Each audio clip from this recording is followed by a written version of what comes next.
The story begins not on a battlefield, but at a grand wedding feast, where the gods of Olympus celebrated with mortals.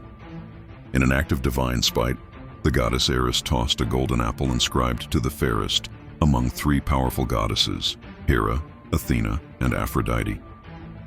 The dispute escalated until Zeus appointed the mortal Trojan prince Paris as judge. Each goddess offered him a bribe, but it was Aphrodite's promise of the world's most beautiful woman, Helen, that won his favor.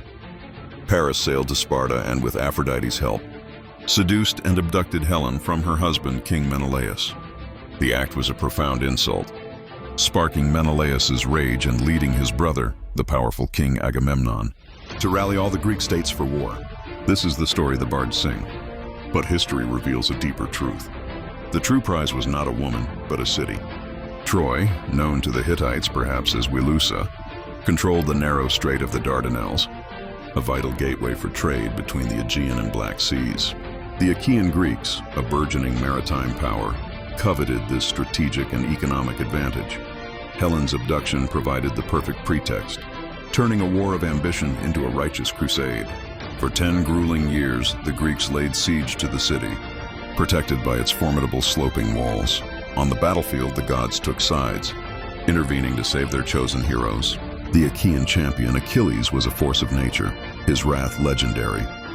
The Trojan prince, Hector, stood as a noble and valiant defender of his people. Their epic duels and the divine intervention they faced are the stuff of myth. Yet, away from the poetic tales, the war was a brutal stalemate. Archaeological evidence from the site of Hisarlik, modern-day Troy, shows layers of successive settlements, with a specific one, Troy 7a, revealing signs of a violent destruction, fire, and a sudden catastrophic end. The city's inhabitants had likely endured a long, desperate siege. In the final act, the clever Greek hero Odysseus conceived a plan. The Greeks built a colossal wooden horse, pretending it was a gift to the gods for their safe passage home.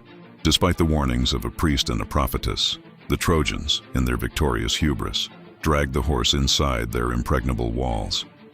As night fell, Greek warriors hidden inside the hollow belly emerged, opened the city gates, and led in the returning army.